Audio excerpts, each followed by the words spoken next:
Welcome back, everybody, to the Z-Man Show as we are talking The Walking Dead Season 10, Episode 13, as we say goodbye to Michonne, not for forever, just for a little while. So, welcome back, guys. I was reading a couple of different reviews online from Newsweek and Forbes, and they were really giving tonight's episode a lot of trouble. And, I have to say, for one, I enjoyed the episode. I thought it brought great elements of creepiness. They had that great kind of trippy drug thing going on, which, mind you, people always they'll bitch and complain about, oh, we don't see new material, we don't see new things. Like, well, then let's show a little bit about other things going on in the world, like people that have issues that need drugs to soothe their souls and to try and keep their focus, or for that matter, take them out of focus so that they can be in their dream state world. Like Virgil kept saying he was taking ingesting those hallucinogens so he could see peace, be with his family. And okay, so maybe the whole survivor that's totally lost it because the family was killed or whatever. Yeah, it's been done before, but this is Michonne we're dealing with here. And I will admit, I was kind of on the fence with this guy. I was like, is Virgil good? Is he bad? I mean, what's going on?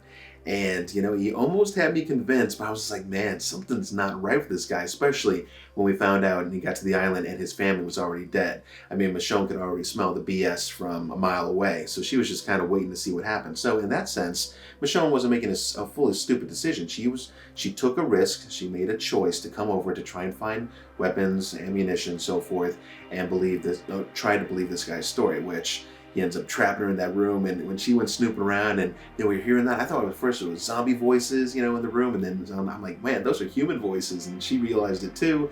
And he just got up and he just shut that door on her. He said you couldn't wait till morning, to go search for the munitions. Which, by the way, would that have helped anything? I mean, if anything, if he would have tried to betray her, she probably would have killed him. So it's interesting to see maybe how else this could have went down. But again, I thought it was really creepy, making their way back into that facility, and Virgil making that dumbass move, which caused their small little sliver of an entranceway to be blocked off, and then Michonne had to totally kick ass. I mean, he's definitely not a great survivor. It's amazing he's probably lived this long, and again, isolated on that island. That's probably the only reason why. It was a little weird how he had trapped his other friends away. Again, I guess a decision because Virgil snapped when he had chosen, I guess some stragglers were making their way onto the island, and then they were trying to accept them in, and there was some kind of issue with the rations. All hell broke loose, I suppose, and when he locked them in, because obviously he didn't know what else to do, and he was freaked out, he didn't know his wife and children were in there, so they started turning, and then probably killed his wife and kids. So ultimately, he killed his wife and kids. So I get why he broke. I mean, it fully makes sense. But I guess some are maybe just, I guess they feel maybe this episode was a bit wasted on Michonne because she didn't get to see any of her old friends before leaving off. I mean, she didn't get to talk to Daryl or any of them for that matter, or maybe even a chance to see Maggie if she came back. And also not even seeing her kids face to face before piecing out and going bye-bye. Because obviously she found a very big key piece of evidence tonight that Rick is still alive, which of course we all knew this, but she didn't, and this is huge. And if you guys remember back, I mean, Michonne has been so hell-bent on Rick. I mean, that's all she cares about. I mean, she loves her children, no doubt, but Rick was her cornerstone. I mean, that's just... It's what she was about, and I get that from Michonne. I feel that with her character, and so the idea of her going off, or wanting to go off at least, and try and find him, of course she wants to stay for Judith and RJ, and then I do realize that, like they said, Judith, she's not like a grown person's brain in that little 8-9-year-old body, but she, I mean, Judith is very wise to the world, and I think you'd have to be at this point, in some kind of apocalypse. Michonne and others have done a great job raising her, especially Daryl too. And the fact that she's telling her mom, go find Dad, we'll be okay here. Now, I think she lied a little bit. We don't know what Beta is still up to. I mean, this story is not over with the Whispers. In fact, it's not going to say it's just getting started, but we got some stuff to handle, and the next scenes are looking pretty intense. Beta is ready to whoop ass. And did you guys see that one scene when he takes Alpha's head, I think, and he kind of puts it up to him? Oh my man. So this is just that extra little step that he's been waiting so that he could just go full loco. And he's going to. So, like I said, I thought tonight's episode was pretty solid. It had a lot of really neat elements. The trip out was pretty damn cool in my sense. I mean, I never really stopped to think, what would happen if Michonne hadn't gotten picked up by Rick and the good people? What happened if Michonne was bad? It's not something we usually think about. And let's face it, she'd be a freaking force to be reckoned with. And that scene when she was kind of doing the secondhand man thing with the baseball bat, and how she killed, I guess, Glenn and another character, I think, when the satellite raid went down, and just seeing all those pieces, it was just like, I mean, honestly, it's like a big acid trip. You're just kind of like, what is going on? And Michonne, she saw hell, and because I think she always worries so much for her family, and I even think some of the choices she's made in life. But although she's glad she found Rick and had kids and this and that, it's just, you always wonder, and maybe that's what her brain just gets away from her. So I think a lot of people that review this take it almost to a too literal sense. Like, they expect so much out of it. I mean, we knew Michonne had to leave, okay? I mean, okay, yeah, because the writer's done a little bit switching around with the story and made it a little bit more intense, maybe. But this is the story they gave us, guys, so let's go with it. We know Michonne was ultimately going to go find Rick. I mean, this is the only way she was going to exit. It was either death or go find Rick. And I'm glad they chose to have her go find Rick. And hopefully she finds him in the movies. And I know some people were thinking that's a mistake. And I say some. These people that review this, these high up peoples in the industry or something like that. But I think it's a great idea. I think it's really cool. I think it's great for Andrew Lincoln. You want to be closer to his family anyways. There's talk he may come back to the show one day. But yeah, let's give it a shot. Let's see what some movies would do in The Walking Dead. So I'd love to know what you guys think about this.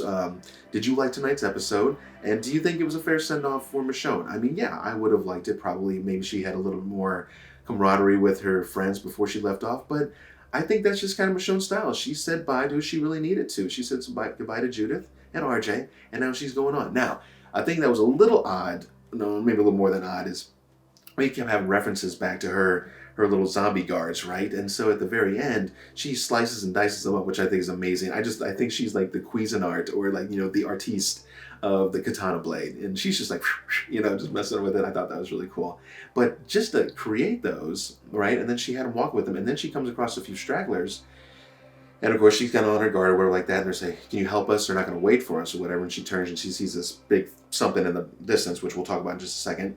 And then, just like that, she slices the two walkers down that she had just created, to be her protection. And then she puts her hand out to accept these other survivors to try and catch them up to this huge group, which I almost couldn't even tell what the hell I was looking at. But it was like these three massive columns of people moving in unison, and it had a nice little border protection around each group. It was actually a really smart formation, maybe just not so I can't think of the word, but realistic, I guess I'm trying to think of, because I mean, how often are you going to have open fields where you just have plenty of room wherever? I mean, that's one hell of a formation you have to try and stick with. But all the same, it's intriguing. I want to see more, and it's just interesting. But yes, I mean, just to create those walkers, just to let go. Was it showing that, because Michonne we were seeing her end almost where she started, but then were they just trying to show us that maybe that's what she felt, like she needed to go back to her roots, right? Her alone, just what she does to survive. But then she kind of sees those people and realizes, no, this isn't really who I am. I am someone who's going to help others, and that's why she slices them down and puts her hand out. I think that's the real message there, that Michonne has completely changed, as if we didn't know that already. She's an amazing character, but she definitely was not who she was when she first found Andrea, and that was a really neat scene too, when she left Andrea, and then she went back to the body, picked up a few of her items and so forth. Andrea was just completely mauled and eaten. I thought that was pretty neat as well. So, I thought it was a pretty cool episode. Virgil, interesting character.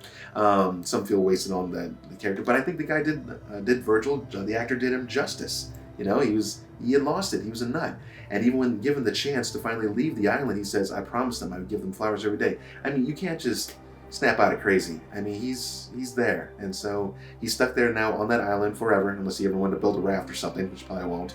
And he'll probably die there, and giving his family flowers and maybe sucking down his hallucinogens or breathing them in, however.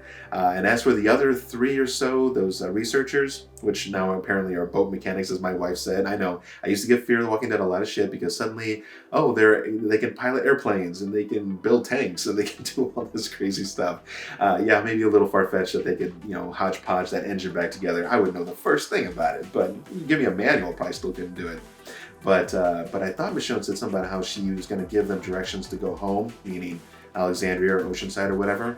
So maybe we'll see those three again. That might be kind of cool. And then maybe they can give the update on where Michonne is gone. So that way Daryl and the rest of them aren't just wondering what the hell happened. And of course, Judith could tell them too, but at least they'd have a little bit more confirmation. So I'm going to give it a solid 8 out of 10. It's a decent episode. We still have a good, 3 more or so, I think, to get to that full 16 episodes, 8 and 8, right? So we finish on season 10. We still have some more to see. I can't wait to see what Beta's going to be up to, this menacing, crazy giant of a man, and whatever his followers, and see how he's just going to run this show. And also to see, are we going to lose any other characters before we get out of season 10. So, with that said, I am Mike Schilling with the Cine Show, and I guess I will see you guys at the next Walking Dead review. See you guys.